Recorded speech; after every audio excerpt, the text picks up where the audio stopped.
E aí eu queria entrar com vocês agora no debate específico da educação, né, depois dessa introdução que eu fiz sobre austeridade, sobre essas novas regras fiscais, para a gente falar um pouquinho sobre educação e educação superior, que foi o tema do capítulo que eu escrevi aqui para esse livro, e foi o tema da minha tese também. Então eu vou debater com vocês aqui alguns dados que estão no livro e alguns dados que estão na minha tese também, que eu escrevi depois da publicação do livro.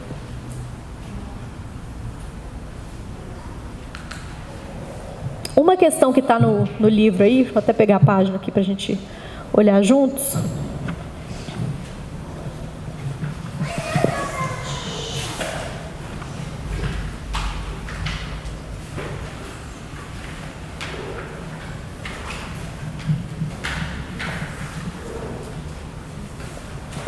Na página 129.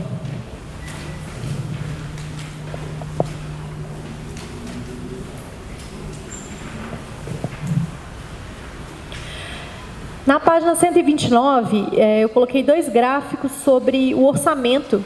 O primeiro aí de cima é o orçamento para subfunção educação superior, né, o orçamento da União, que foi destinado para a educação superior. E o de baixo é essa mesma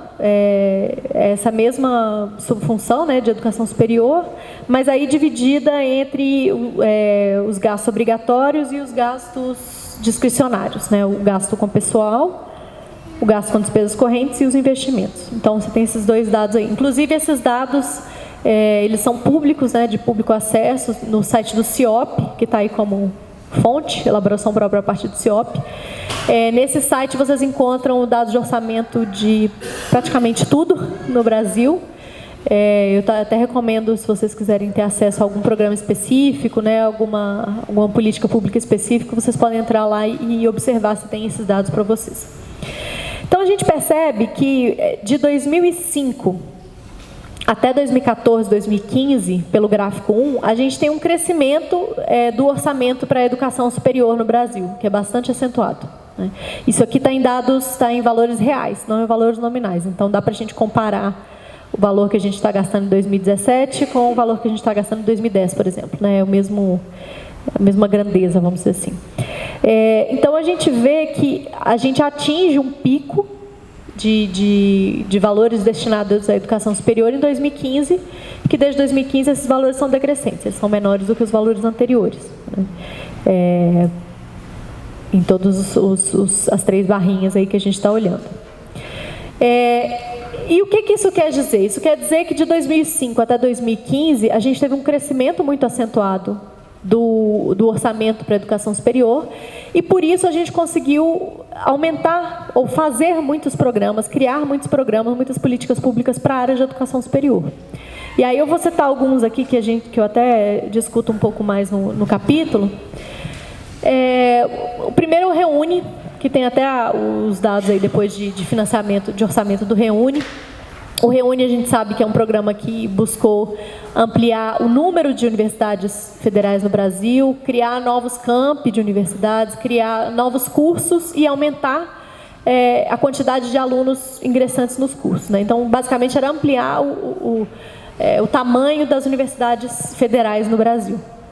E aí, com isso, nessa esteira, a gente teve também uma ampliação dos institutos federais também, que tem uma outra cara, que não são das universidades, mas que também tem um papel muito grande na ampliação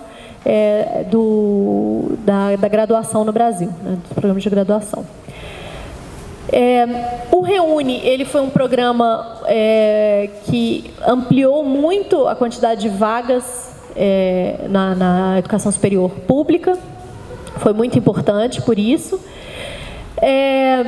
E ele foi muito importante também para poder manter a participação do número de matrículas, da participação do setor privado no número de matrículas mais ou menos constante, né? Então, no Brasil, nesse início do século XXI, em torno de 70% dos nossos graduandos, se a gente pegar ano a ano, estão matriculados em instituições privadas. Em torno de 70%. Esse número variou um pouquinho. A gente começou o período dos governos do PT com 69% e terminou com 71%, mais ou menos. Mas é mais ou menos essa faixa de 70% se a gente olhar as matrículas presenciais. Se a gente colocar EAD aí, a participação do setor privado aumenta, né? Porque as matrículas em EAD hoje está em torno de 90% dos estudantes que estão matriculados em curso de graduação EAD estão no setor privado. Então, se a gente soma aí, os cursos presenciais com os cursos EAD, a gente aumenta esse valor. Então, o Reúne ele foi importante para fazer com que o setor público crescesse também na mesma magnitude que o setor privado. Então, por isso a gente manteve essa relação mais ou menos em 70% durante esse início do século XXI. Né? Diga. Isso você está dizendo dos alunos. Então, o investimento tem alguma coisa sobre isso de diferença? Assim, dá para saber se foi investido mais em Reúne, nas universidades privadas, ou se foram mais as bolsas públicas, quer dizer, se foram mais as bolsas, questões privadas? A questão é que o ProUni, ele é feito de uma forma que, na verdade, eles são isenções tributárias que as empresas recebem, né? Aí esse cálculo é um pouco mais complicado. Mas, por exemplo, os valores do Reúne, eu até coloquei aqui na página 131, que está aqui esse gráfico 3. Inclusive, a gente vê aqui que tem um pico em 2014, né, dos valores que são separados para o Reúne, e aí desde essa mudança na austeridade fiscal, né, desde essa mudança da política fiscal, a gente só tem corte nos valores destinados ao Reúne, e é um programa que praticamente mingou, né? Então a gente teve uma expansão grande das universidades federais até 2014, e depois disso a gente tem uma estagnação, tanto na quantidade de instituições, quanto na quantidade de matrículas. Então a gente vê que de fato esse programa acabou, né, na prática. Bom, uma outra questão que é importante a gente falar, que eu mencionei também, é a questão das ações afirmativas, que foram muito importantes também para mudar o perfil dos estudantes nas instituições públicas. Primeiro, a primeira universidade que aplicou ações afirmativas foi a UERJ, uma estadual, né? A primeira federal que aplicou foi a UNB, e isso lá em 2003, se não me engano, a UERJ, 2004 a UNB, se não me engano, mas isso só se tornou política federal, uma lei federal, em 2012. Então, só se tornou obrigatório para todas as universidades federais ter cotas, né, ter ações afirmativas a partir de 2012. E aí as ações afirmativas elas são interessantes, né, porque elas combinam esse critério socioeconômico com o critério racial também.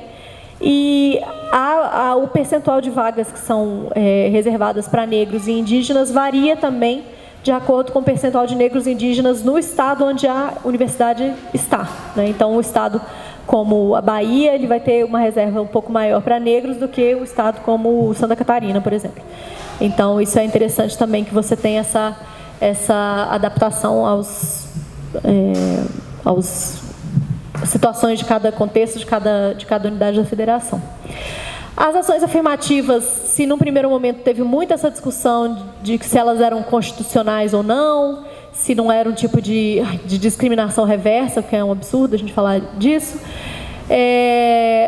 Mas, na verdade, desde que houve uma ADIM, né, que houve uma sacramentação, vamos dizer assim, que o STF sacramentou que ela era, de fato, que as ações afirmativas são constitucionais, e que começou-se a ver, né, todo o potencial e todos os impactos positivos que as ações afirmativas estavam tendo na inclusão social, a discussão acadêmica parou de ir por esse lado, né? Parou de debater se era constitucional ou não, se era discriminação reversa ou não, apesar de que a gente sabe que no linguajar comum ou no senso comum ainda existe essa discussão, né? O que, na verdade, os estudos acadêmicos têm mostrado é que aquela ideia de que as universidades federais iam perder qualidade, né, que nada disso se se manifesta. Tem diversos estudos que eu acho que eu até cito aqui no capítulo, mostram que o rendimento dos cotistas é mais alto do que o rendimento dos estudantes não cotistas, que os cotistas evadem menos. Mas o que é importante também é que a assistência estudantil ela criou bolsas para estudantes de famílias carentes, né? Estudantes que têm renda domiciliar per capita de até um salário mínimo e meio, tem direito a uma bolsa, né? Que é uma bolsa da assistência estudantil. Então, isso é muito importante também, se você pensar que a gente mudou o perfil dos estudantes que estão entrando, e eu vou mostrar esses dados logo mais para vocês não ficarem só confiando em mim. Então, isso coloca cada vez mais peso em cima da assistência estudantil, porque não adianta nada o estudante entrar, mas ele não conseguir se manter na universidade, né? Uma outra política importante da gente falar é do uso do Enem. Também, o Enem ele nasceu para ser uma política de avaliação do ensino médio, mas ele passou a ser usado como para entrada nas universidades, basicamente nas universidades federais também. E aí uma coisa que debate-se, né, é como o Enem se relaciona com essa inclusão social também. Porque, por um lado, você pode pensar, olha, o Enem ele pode ser positivo para um aluno pobre não precisar se deslocar até onde é a universidade para poder fazer a prova do vestibular lá, como era no passado, né? Então, como o aluno faz a prova perto da casa dele, ele depois só manda o resultado e aí é alocado lá pelo sistema. Por outro lado, os dados têm mostrado que os alunos que mais são exportados, né, que mais mudam de estado quando por causa desde o Enem, né, são alunos dos estados da federação, das unidades da federação que são mais ricos, né, Minas, São Paulo, Paraná, enfim. Então é uma coisa a se ponderar aí também, porque por um lado essa mobilidade pode ajudar, né, os estudantes mais pobres, porque eles não precisam ir até a sede da universidade para fazer a prova, mas, por outro lado, os dados têm mostrado que são os estados mais ricos que estão exportando os alunos para outras federais. Mas eu acho que isso agora não vai ser um problema, porque a Damares já falou que tem que rever esse negócio de mobilidade estudantil, porque não dá para deixar crianças de 18 anos fora da família, longe da família e tal, porque os jovens fazem coisas que não deveriam fazer. Bom, mas isso é uma política que a gente precisa mencionar também, né? O Enem. E aí tem duas outras que estão relacionadas, que a gente já conversou um pouquinho, que é o ProUni e o FIES, né?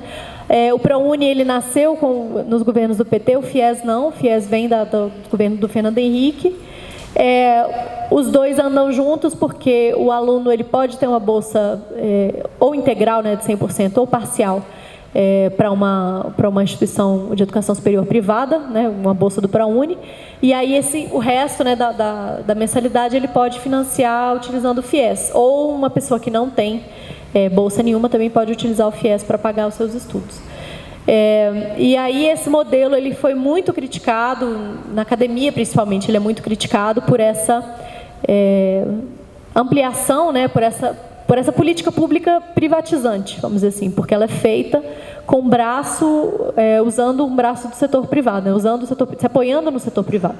Então, existe essa crítica, né, de que é uma espécie de massificação da educação superior, que são instituições duvidosas, vamos dizer assim, de qualidade duvidosa, não todas, né, mas algumas, e que o Estado, na verdade, não deveria fomentar mais essa inclusão no setor privado, que inclusive é uma coisa que a gente precisa falar também, que numa instituição privada de educação superior existe menos espaço, teoricamente, para um pensamento crítico, para uma educação crítica, do que numa universidade pública, né?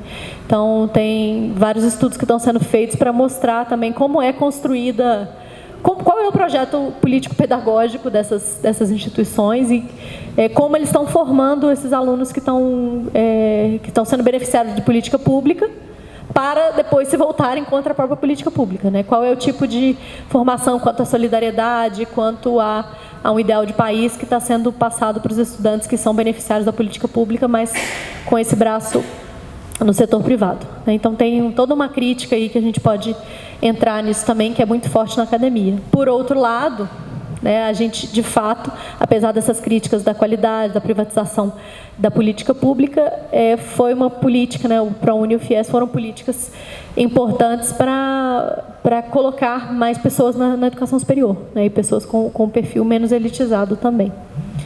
Então, a gente tem esses dois lados aí da crítica.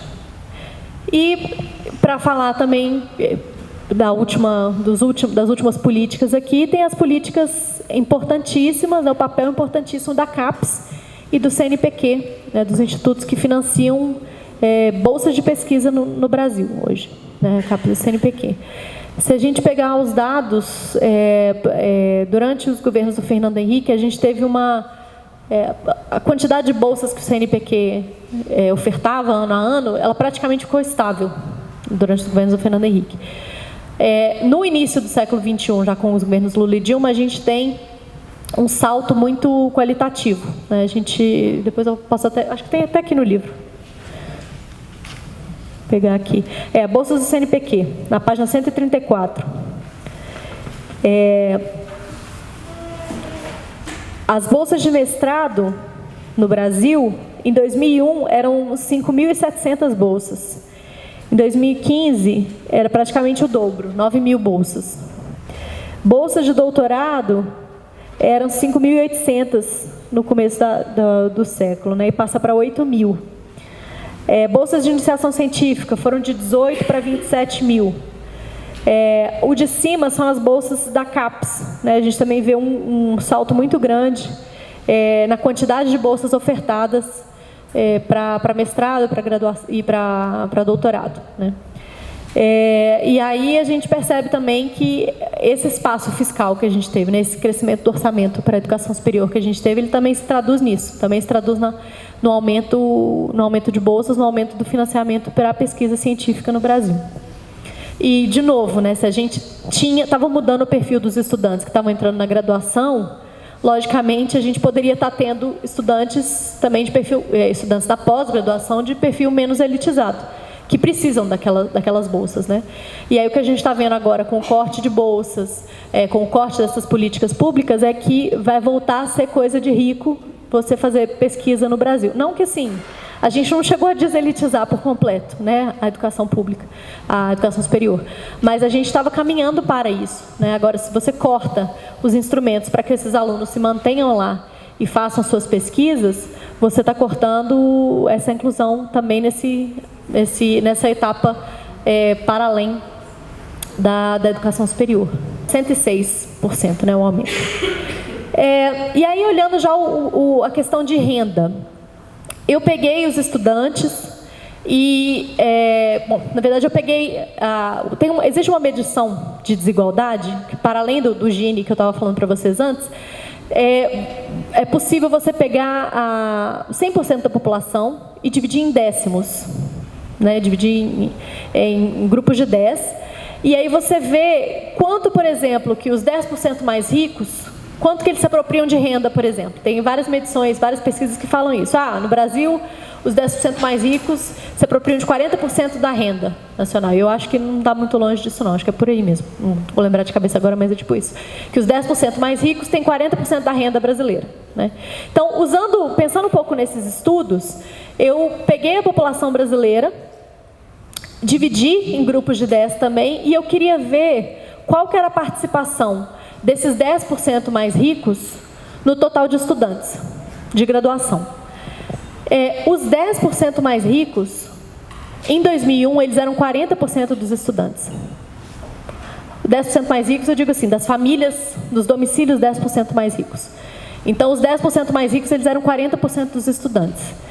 Em 2015, eles já eram 18% dos estudantes. Eles reduziram a participação deles relativa muito significativamente. Os que estão no décimo abaixo, né, não os 10% mais ricos, mas os abaixo, entre os 90% e 80%, eles eram 28% dos estudantes em 2001, e eles passam a ser 17% dos estudantes. Então, de 28% para 17% em 15 anos. E isso ocorre não porque eles diminuíram em termos numéricos, né? Isso ocorre porque justamente os de baixo, os 10% mais pobres, os 20% mais pobres, aumentaram bastante a sua participação na educação superior, né? Eu posso passar esses dados para vocês depois, os gráficos, que eu queria gastar o tempo final mostrando o que acontece depois de 2015. Uma outra coisa que a gente olhou na tese também foi dividir os estudantes por renda per capita domiciliar em termos de salário mínimo. Então, a gente pega a renda do domicílio, né, das pessoas que moram naquele domicílio, soma e divide pela quantidade de pessoas que moram ali. Aí a gente tem a renda per capita média ali, né, a renda per capita domiciliar. E aí a gente fez uma relação disso com o salário mínimo, né? Então, para ver quantos estudantes têm renda até meio salário mínimo, de 1,5 salário mínimo a 1, de 1 a 2, de 2 a 3, enfim, a gente criou faixas aí, categorias. Os estudantes com renda per capita domiciliar entre 3 e 5 salários mínimos, que seria hoje o equivalente entre 3 mil e 5 mil reais por mês, isso renda domiciliar per capita, né? É como você pega a renda de todo mundo ali, soma e divide. Então, um estudante que tem, ele próprio teria essa renda fictícia, né, entre 3 e 5 salários mínimos. Esses estudantes, eles eram maioria dos alunos de graduação em 2001. Eles eram 55% dos estudantes. Eles passam a ser 15% dos estudantes, né? Então, você tem essa mudança muito significativa. Por outro lado, os estudantes que não tinham rendimento nenhum, ou com renda per capita de até um salário mínimo, eles eram 7% do total em 2001, e eles passam a ser 31% do total em 2015. Os estudantes com renda até 2 salários mínimos per capita, eles passam de 26% para 67%, né? Entre 2001 e 2015. Esses dados são para todos os estudantes de graduação de instituições públicas ou privadas. Se vocês quiserem dados para instituições federais, tem um estudo da Andifes, da Fonapras, que acabou de sair, saiu assim, há 1 ou 2 semanas atrás, que ele mostra os dados só para as federais. E esses dados, eles conversam muito com os dados lá da Andifes também. Inclusive, as mudanças que eu vou mostrar depois de 2015 também conversam com mudanças que o pessoal da Andifes encontrou no perfil dos estudantes, né? Que a gente, bom, enfim, não vou adiantar não, depois eu já discuto isso com vocês. Uma outra coisa que a gente olhou na tese foi o percentual de estudantes que vinham de domicílios em que um dos membros do domicílio recebia renda de aluguel. Então, a gente faz uma relação, né, que se ele vem de um domicílio, ele ou ela vem de um domicílio que recebe renda de aluguel, teoricamente é um domicílio de posses, né? Porque as pessoas estão recebendo renda de aluguel. Em 2001, 9% dos estudantes vinham de domicílios que recebiam renda de aluguel.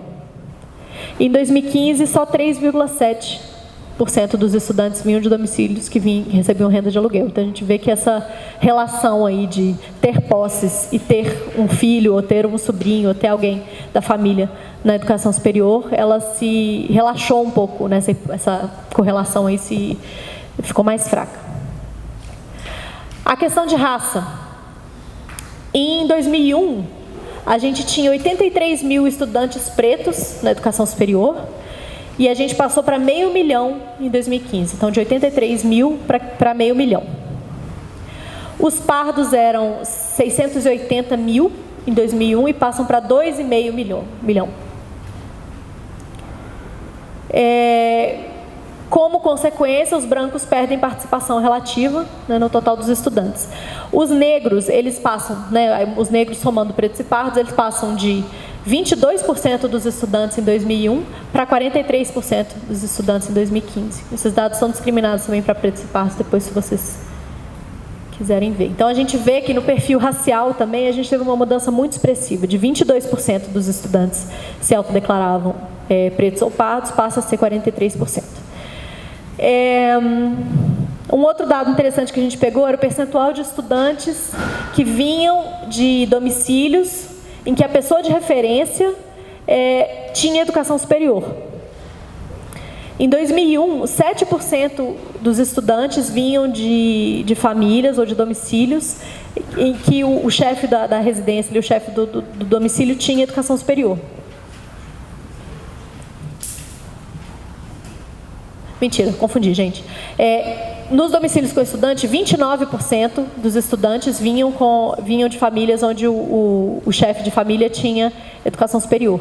Em 2015, esse percentual caiu para 26%. Não é uma redução tão pequena, mas é uma redução considerável, ainda mais se você considerar que para o total da população esse percentual aumentou, não diminuiu, né? Porque mais pessoas começaram a ter acesso à educação superior. Então você tem mais pessoas, mais domicílios, tendo pessoas de referência que têm educação superior, mas entre os estudantes esse número cai. Então também é uma aproximação, né, da ideia de que você também tendeu a deselitizar a educação superior, né? Colocar pessoas de famílias menos elitizadas na educação superior. E aí a gente tem também uma ampliação da participação relativa no total de estudantes do Norte, do Nordeste e do Centro-Oeste. O São Paulo, especificamente, perdeu, acho que 3 ou 4 pontos percentuais na sua participação de estudantes, né? São Paulo ainda é o lugar que mais concentra estudantes de graduação, também é onde mais está concentrada a população, é claro, mas durante esse período caiu bastante a participação de São Paulo no total, né? Isso quer dizer que São Paulo continuou crescendo a quantidade de estudantes, mas outros estados, outras unidades da federação cresceram mais. Então, como resultado, a gente teve que de 2001 a 2015, a gente reduziu essa concentração no eixo Sul, Sudeste, Brasília, dos estudantes de graduação. A gente teve um aumento percentual maior no Norte, no Nordeste e no Centro-Oeste. Mas a gente ainda tem uma concentração muito grande dos estudantes nesse eixo, né? Sul, Sudeste e Brasília. Então, assim, em resumo, os dados mostram claramente, e eu posso mostrar isso para vocês depois, deixar o trabalho para vocês, eles mostram claramente que ocorre uma aproximação do perfil dos estudantes de 2001 a 2015 ao perfil da população. A gente tem um conjunto de estudantes de graduação que tem mais a cara do povo brasileiro, né? Em termos de renda, em termos de cor e raça, em termos regionais também. Então, isso fica bastante claro quando a gente olha esses dados, né? Agora, o quadro muda bastante em 2015, né? Como a gente já comentou um pouco, né, e está até aqui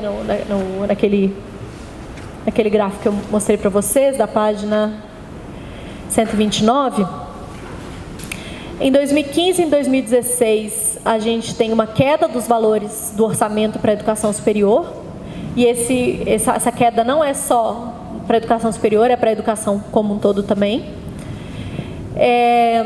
A gente tem também uma queda do orçamento do Reúne a partir de 2015. Aí, como eu falei, esse programa ficou...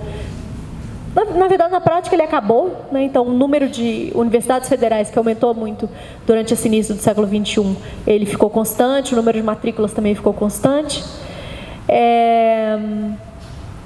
A gente teve uma queda nas matrículas presenciais, né, na quantidade de estudantes de graduação, de 2015 a 2016, 2016 a 2017. Aqui você tem ligeiras diferenças quanto a isso, se você pegar dados do INEP, ou se você pegar dados da Andifes, da Fonapras também, e se você pegar os dados da minha tese, mas todos eles vão mostrar mais ou menos nesse sentido, que a gente teve uma rápida expansão, como eu falei para vocês, né, que dobrou a quantidade de estudantes de graduação de 2001 a 2015, e de 2015 para frente a gente tem uma estagnação ali, uma queda em alguns anos. Então, na verdade, a gente muda muito a tendência que a gente estava tendo desde do início do século, né? E uma questão importante a gente falar também, que não importa a simples expansão da educação superior. Eu até fiquei um tempo na Índia, lá fiz uma pesquisa sobre a educação superior da Índia, e a Índia expandiu muito mais o acesso à educação superior, em termos numéricos, do que o Brasil. Eles aumentaram muito mais do que a gente, também porque eles são um país muito maior que a gente, aumentaram muito o acesso à educação superior lá. Só que lá eles não tiveram essa preocupação com políticas públicas inclusivas como a gente teve aqui. Então lá o resultado foi que eles expandiram a educação superior e com isso eles aumentaram a desigualdade. Então, todos os dados lá e todos os acadêmicos lá mostram que quem se beneficiou do aumento da educação superior lá na Índia, a expansão, foram os de castas altas, foram os homens já ricos, hindus, enfim, todos aqueles estereótipos que aqui seria o homem branco, o hétero, é o que aconteceu lá, né? Os mais privilegiados. Então, o que a gente vê também comparando é que simplesmente você ampliar o acesso à educação superior sem ter essa preocupação com as políticas públicas para mudar o perfil dos estudantes, para incluir, você não vai garantir que o mercado sozinho vai incluir as pessoas, porque se você, por exemplo, aumenta o setor privado, aumenta o valor das mensalidades, só vai poder pagar aqueles que têm recursos, né? Aqueles que têm dinheiro. Isso era só um parênteses, na verdade. Bom, a gente tem uma queda no número de novos contratos do FIES, também, desde 2015. Também, a partir do governo Temer, teve uma mudança nas regras que tornou mais difícil você ter acesso ao FIES. A gente teve uma queda no número de bolsas da CAPES e do CNPq, e isso eu nem estou olhando 2019, né? Então, se a gente olhasse 2019, ia ser mais complicado ainda o quadro. Após uma interrupção, a gente tem uma interrupção de crescimento das bolsas do ProUni, do número de bolsas do ProUni entre 2015 e 2016. Depois de 2016, elas continuam a crescer, mas numa velocidade muito menor do que a gente tinha antes de crescimento. As matrículas em cursos presenciais e à distância, se somados os dois, continuam a crescer, mas também num ritmo menor. E aqui é uma questão importante a gente falar também, que com a crise e com a austeridade, a gente tem, primeiro, uma redução do setor privado, né, uma redução da participação do setor privado, que é um pouco lógico da gente entender, porque se as famílias estão desempregadas, né, estão em crise, elas vão cortar mais claramente no setor privado do que no setor público, porque além de todos os outros gastos de xerox, de transporte, de alimentação e tal, você ainda tem o gasto da mensalidade, né? Mas o ensino EAD cresceu muito depois da crise. E é interessante falar também que, se não me engano, foi o Temer que mudou, ou durante o governo do Temer, mudou a regulamentação para cursos de graduação presenciais, que cursos de graduação presenciais agora podem ter até 40% da sua carga horária EAD, né? Então, tem quase a metade da carga horária EAD, mas ainda é chamado curso presencial. Então, isso é uma coisa para a gente ponderar aí também. E aí, como eu tinha falado para vocês também no começo, o único número que aponta para continuidades do período pré-2015 é o orçamento para assistência estudantil, né? O único número que meio que tem uma continuidade, que não sofre contingenciamento, não sofre corte, é isso, é esse número, né? Então, a gente vê que há uma clara descontinuidade no crescimento do orçamento e no crescimento dos números relativos à maioria das políticas públicas da educação superior a partir da austeridade fiscal. E aí, como eu falei para vocês, você tem dois impactos. Durante o início do século XXI, né, a gente teve uma melhoria muito forte do mercado de trabalho. A gente teve um crescimento da formalização, um crescimento do salário médio, um crescimento do salário mínimo, que, por um lado, afetou a capacidade das famílias de manter parte de seus membros, de seus integrantes na educação superior, né? Isso, se a família está bem, está com uma renda boa, ele consegue manter melhor uma pessoa que não está trabalhando e está estudando, né? E aí, por outro lado, você teve as políticas públicas também, que também ajudaram nesse processo. Então, você teve essas duas questões confluindo aí para mudar esse perfil da população. E aí, agora, com a austeridade, você tem o contrário. Você tem o contrário, você tem a redução você tem uma crise no mercado de trabalho, como a gente já comentou, né, com níveis recordes de subutilização. Então, a capacidade das famílias em manter uma pessoa fora do mercado de trabalho e de manter os gastos, né, com a educação superior, ela é outra hoje. E, por outro lado, você tem também esses cortes nas políticas, né? Então, você tem... se a gente tinha duas coisas confluindo para o bem, agora a gente tem duas coisas confluindo para o mal, em termos de inclusão na educação superior. E aí eu vou mostrar para vocês aqui agora alguns gráficos que eu calculei. Bom, para explicar para vocês, essa base de dados que eu usei para mostrar esses dados que eu comentei é a PNAD, que ela terminou em 2015. Aí eu peguei os dados da PNAD contínua, que é uma outra pesquisa que é parecida com essa, mas não é exatamente igual, que ela começou em 2012. E aí eu peguei os dados da PNAD contínua de 2012 a 2017, para ver o que a gente pode ver nesse pós-crise, nesse pós-2015, né, como mudou. Então, o que dá para ver pelos dados, e só explicar isso para vocês antes, é que nos anos em que as duas pesquisas existem, né, 2012, 13, 14 e 15, as duas mostram as mesmas tendências. Mas aí, eu peguei a PNAD contínua para a gente ver o que acontece em 2016 e 2017. Então, eu acho que ficou claro aí para todo mundo que até 2015 a gente tem essa mudança no perfil dos estudantes, a gente tem essa democratização do acesso, né? Agora vamos ver o que acontece depois.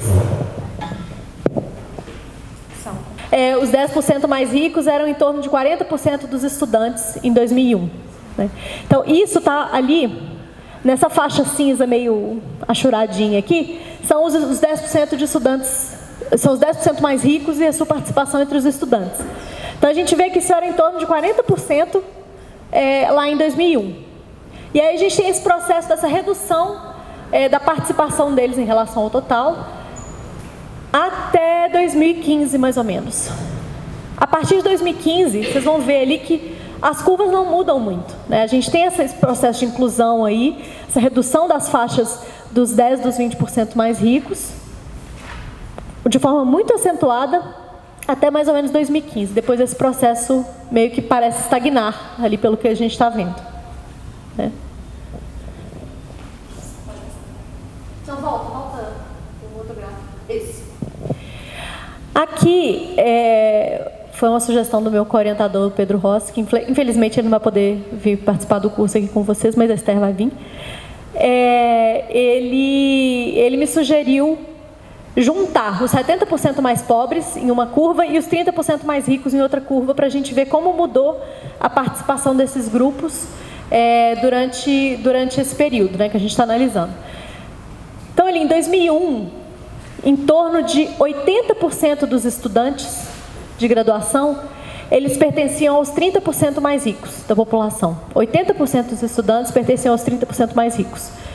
Quando a gente chega em 2014, 2015 ali, esses 30% mais ricos, eles eram 50% dos estudantes. Por isso que essa curva cai, né? E aí, por outro lado, entre os 70% mais pobres, os 70% mais pobres eram em torno de 18% dos estudantes de graduação, e eles passam a ser 40%, 40 e poucos por cento ali. E aí a gente vê os dados que eu estava falando para vocês, a gente tem uma mudança no perfil dos estudantes, quanto à renda. Porém, se a gente pega para 2015, 2016 ali, a gente vê que pode estar havendo uma reversão desse processo. Com certeza, a gente pelo menos reduziu a velocidade dessa inclusão. Né? Agora, se a gente teve uma reversão mesmo, vocês estão vendo que a boca ali do gráfico começa a afastar de novo. Pode ser que a gente esteja vendo uma reversão desse processo. A gente precisa de acompanhar isso mais anos. É óbvio que a gente não vai acompanhar sentadinho na cadeira, né? A gente vai fazer coisas contra isso. Mas parece que a gente está tendo uma reversão desse processo. E aí é uma questão para a gente pensar, né? O quadro hoje, a inclusão, vamos dizer assim, como estoque, né? Ela não é igual o quadro que era de desigualdade de 2001. Hoje a gente tem um perfil mais diverso dos estudantes. Mas a inclusão enquanto processo, enquanto modificação, ela pelo menos ela estagnou ali a partir da crise econômica. Por esses dois fatores. Por um lado, você tem o corte das políticas públicas e, por outro, você tem a crise no mercado de trabalho. Tem algum impacto, enfim, uma dúvida mesmo, em relação à mudança também do perfil econômico da população, e também com outras políticas, né, que não são as políticas de educação? Consegue ter alguma avaliação em relação a isso? Porque as faixas médias, elas aumentaram? Sim. Eu acho que eu não coloquei nessa apresentação não, mas tem um outro gráfico que mostra como mudou o perfil da população enquanto faixas de renda do salário mínimo. Você vê que mudou sim, né? Mudou o perfil da população quanto ao salário mínimo, mas se você olha para os estudantes, isso muda muito mais rápido. Então, você tem uma melhoria de renda da população forte, mas entre os estudantes, essa mudança é muito brutal, assim. Por exemplo, aqui nesses dados aqui não, mas, por exemplo, quando eu estou fazendo análises usando o salário mínimo, eu tenho que lembrar também que nesse período do início do século XXI, o salário mínimo teve a política de valorização do salário mínimo. Então, aquele indicador ali, ele não ficou estático, né? Ele estava variando para cima, ele estava ampliando seu poder de compra ali. Então, você tem que levar isso em consideração. Agora, com certeza, políticas outras que não para a educação superior impactaram nesses números, né? Políticas para a educação básica, políticas de saúde, políticas de moradia, Bolsa Família, tudo que você pensar, né? Política de cisterna, né? Porque se a pessoa tem sede, se os pais não conseguem trabalhar, enfim, a pessoa não vai para a escola, né? Ela não vai chegar nesse ponto.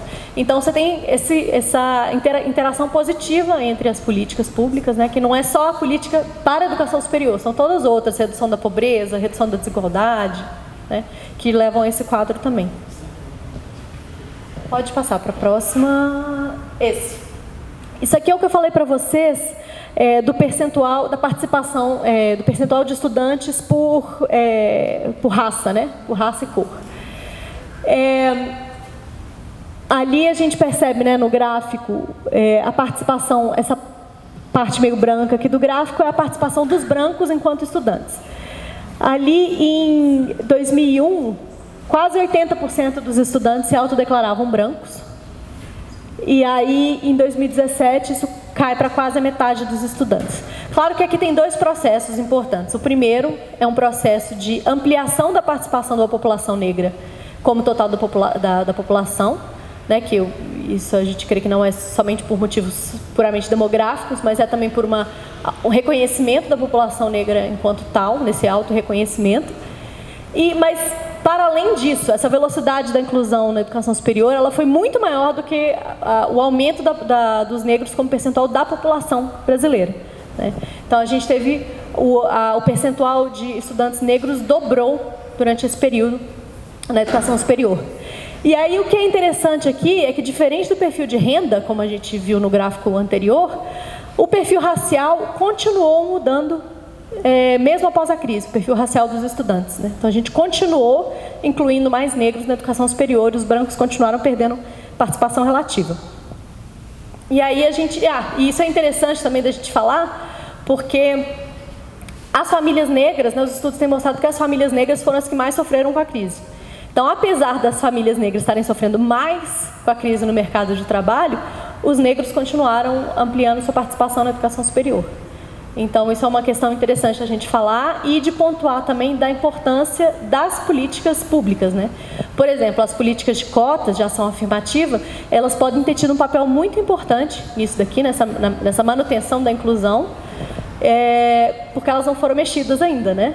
Mas e aí eu acho que isso aqui é uma prova, né, de que as políticas de ação afirmativa, elas são muito importantes para continuar a inclusão na educação superior, não só quanto a termos socioeconômicos, mas também raciais.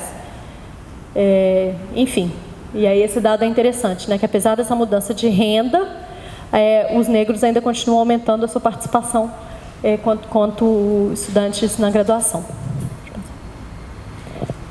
Aqui é o percentual de estudantes de graduação que são jovens.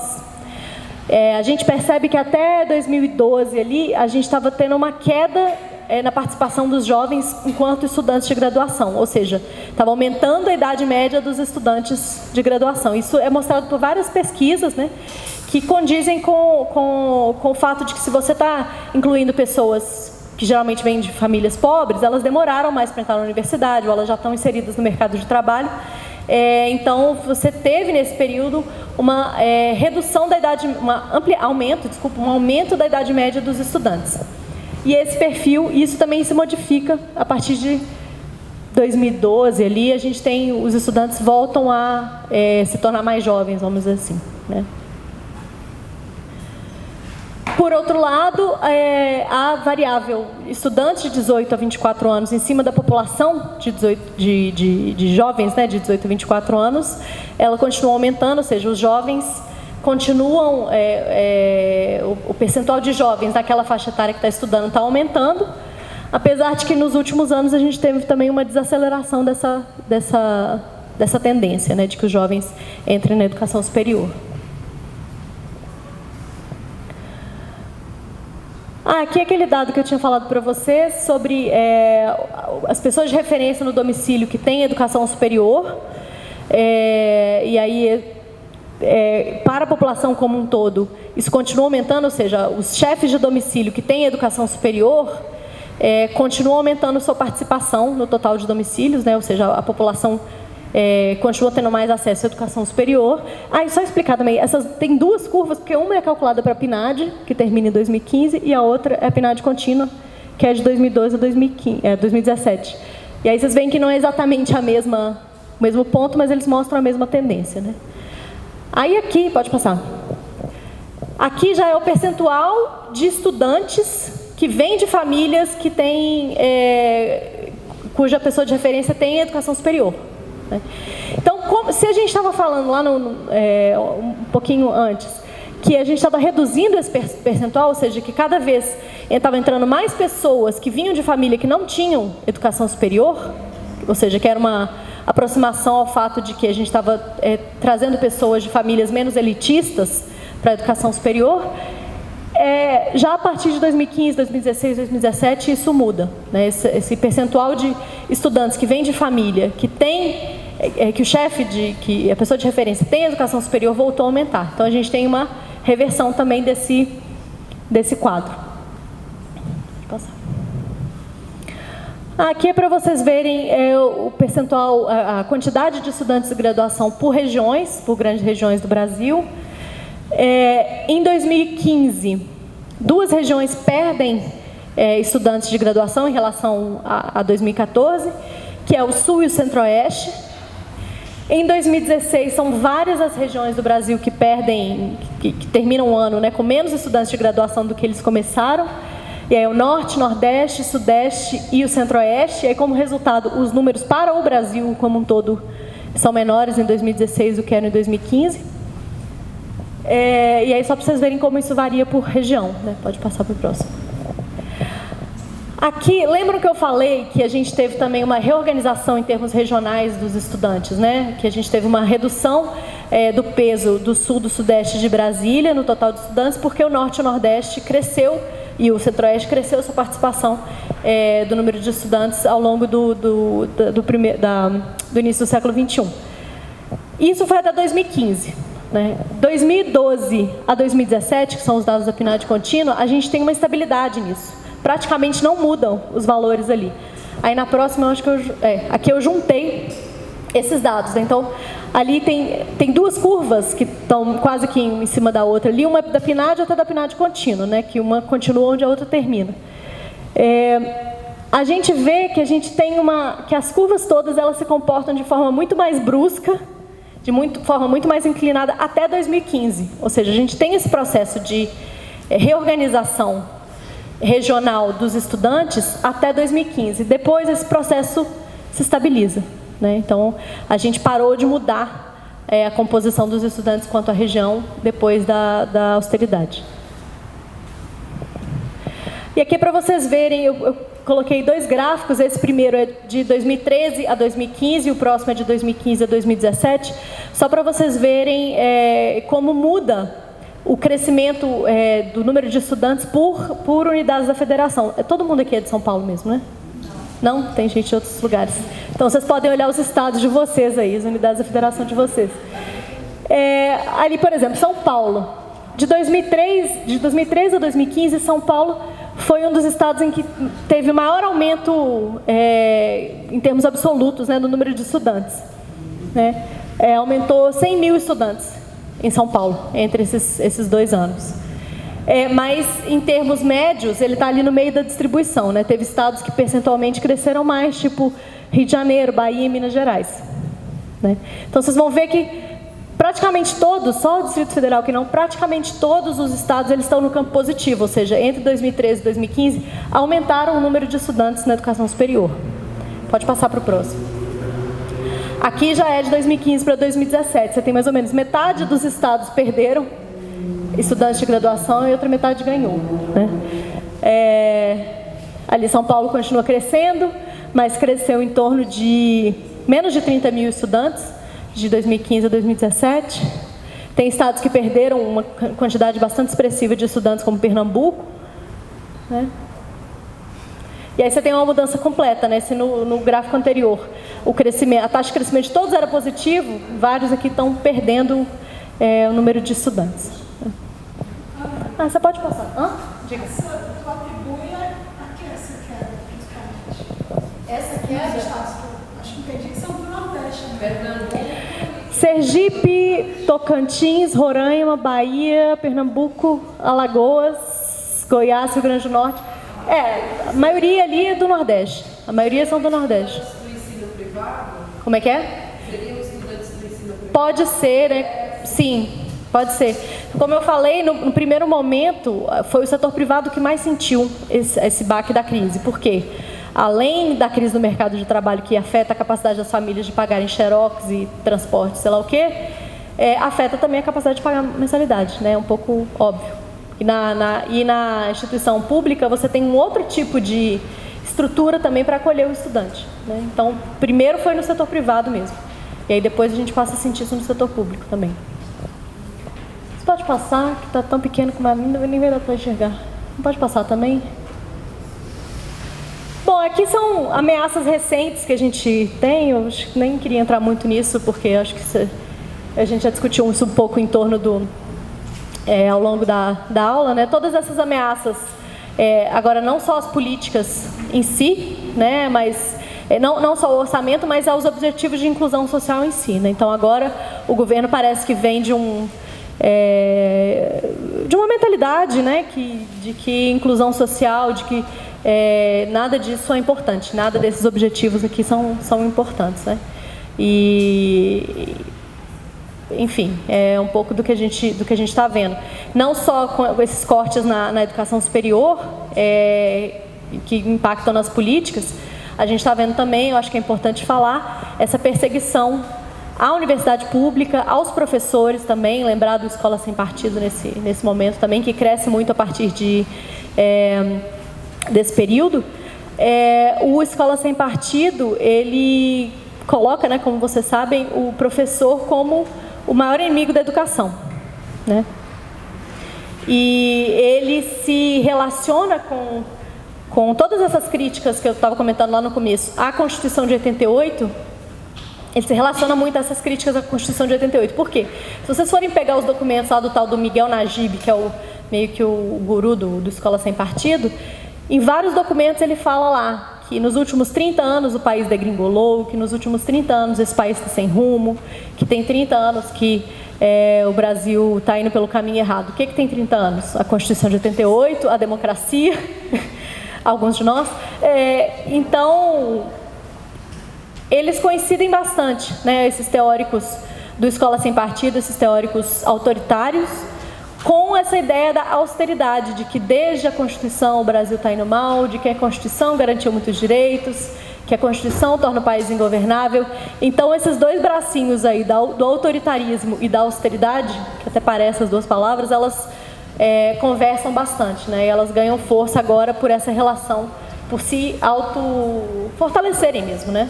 Então, é importante a gente olhar para as questões por esses dois lados, né? Se por um lado, de novo, como eu falei, né? Se por um lado, para poder fazer essas reformas, o Estado precisa ser cada vez mais autoritário, o Escola Sem Partido e outras teorias afins, eles dão essa justificativa no campo moral, né? Também para eles, de falar que, de fato, a universidade é uma balbúrdia, que os professores são os inimigos da educação, né? Então, você tem esses dois lados aí conversando. Diga. Só uma coisa que eu fiquei pensando antes de vir para cá, é que a austeridade, ela tem um problema por si só, se a gente for resumir aí, que ela não funciona. Né? Sim. E acho que no Brasil, ela tem um segundo problema, que é colocar em prática um novo projeto de país, que não dialoga, que não cabe na Constituição de 88. Então, por isso que ele vai destruir tudo. E assim, tem pessoas do governo que são muito claras falando isso, assim, tem diversas declarações que o Onyx Lorenzoni, eu sempre tenho que pensar, senão eu falo a marca do chuveiro. O Onyx Lorenzoni já falou isso várias vezes, né? O Paulo Guedes falou que o Brasil ia enterrar o modelo social-democrata da Constituição. Então, os caras são bem taxativos assim, quanto a isso. São contra a Constituição de 88, são contra todos esses direitos que foram criados. E aí estão nadando de braçada agora com essa união aí do autoritarismo com a austeridade. E aqui no Brasil, de fato, até uma vez que a gente estava discutindo lá na FES, na Friedrich Ebert, sobre essa questão da austeridade, um cara que ficou um pouco bravo da gente usar esse conceito de austeridade foi o Jorge Matoso, que é um cara que é um super estudioso do mercado de trabalho, foi presidente da Caixa e tal, e ele falando, olha, o que está acontecendo no Brasil não é austeridade, é muito além da austeridade, né? Porque se você pensar a austeridade, como eu falei, né, que ela começou a ser usada esse conceito lá na Europa. Aqui é muito mais grave do que a austeridade, é quase que uma barbárie, né? Porque além desses cortes de gastos, que são muito além do que vários países europeus fizeram, né? Muito além do impensável, tem esse pezinho também no autoritarismo também.